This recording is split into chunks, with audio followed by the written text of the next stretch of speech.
Back at the cabin again. Thought I'd do a quick little update video again. I'm filming this on my cell phone because I couldn't just bring the camera here. The beavers dammed the whole field and swamp again, so it's pretty much a pond now. I could probably take a canoe to come here, but it would just take too long and be too much of a hassle, so I just walk around in mountains and stuff, so the less weight I have, the better it is. I pretty much just bring my backpack with the tools I need in it, a bit of water, and my gun. So I'll give you guys a quick walk around and tell you what I'm doing. So here are the tools of the trade here. This is an ice scraper, obviously the top quality tools I have all the time. This is like a $20 ice scraper I bought.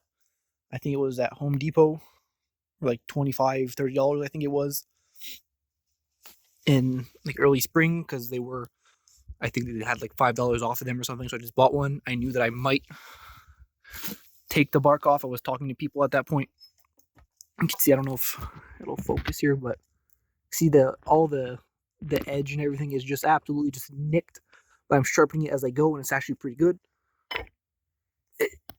It does the job. It's not some super high carbon steel or anything, but I mean, it works. It's made in India, so made in India for $30. So hey, what do you want? Then this is actually a high quality chisel that I bought at a flea market.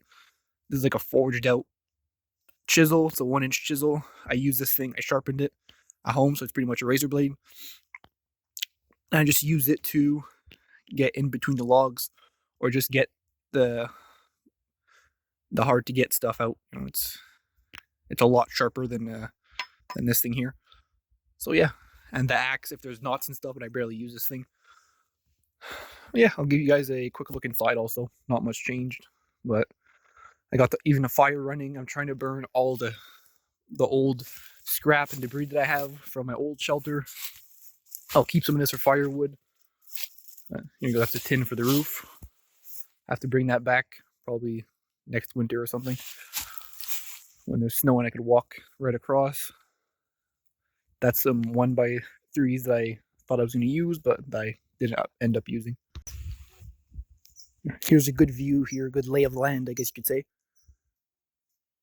Oh, here you go. That's behind the cabin. That's someone else's land, which lands are massive here, so never going to see them probably in my life. There's squirrels jumping around everywhere. I'll show you guys this direction after. That's south, right in front of the front door. And here's a massive maple here that fell. My dad kind of bucked it up already. But it's a big sugar maple that sadly broke. There's not a lot of hardwood here. I know I have a few birches in that direction over there. Yeah, that's going to give me a whole lot of wood for this winter. Little fireplace just absolutely just eats wood, but man, it heats up. It's crazy. Here's the front of the cabin, like I said, and then full 180 toward a little clearing here, because we were pretty much got like, I don't know, probably like 70% of the trees from over here. You can see now there's a pretty solid clearing.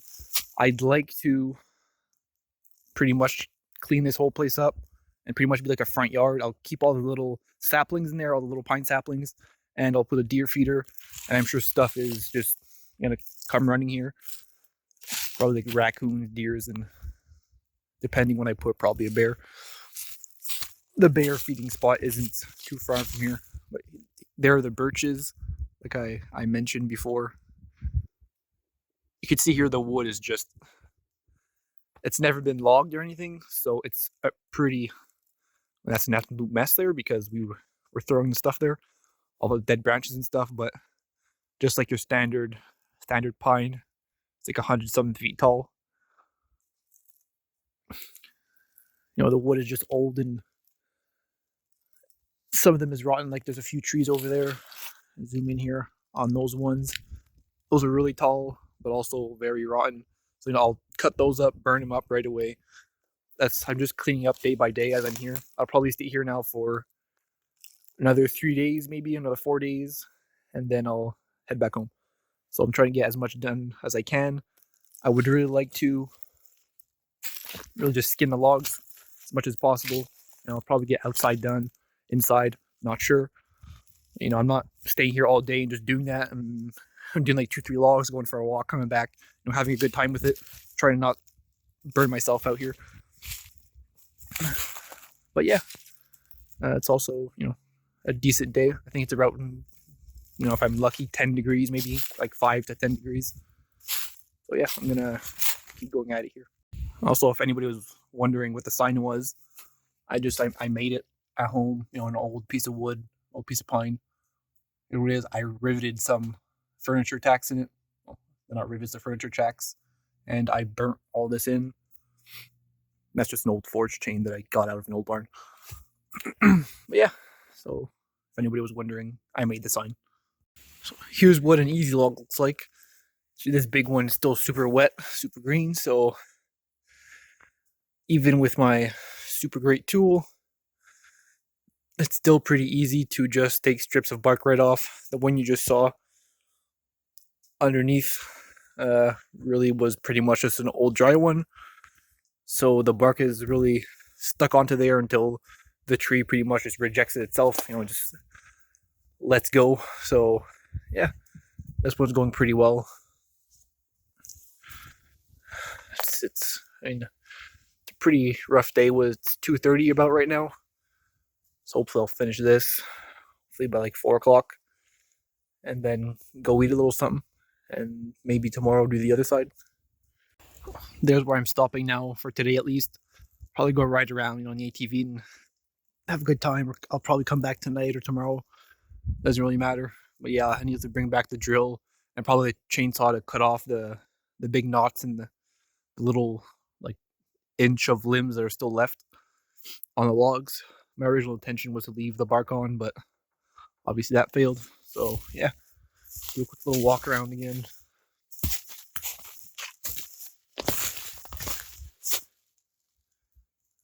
Looks pretty good. I like it.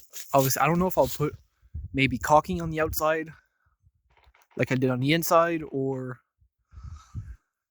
moss, or maybe both, or I don't know.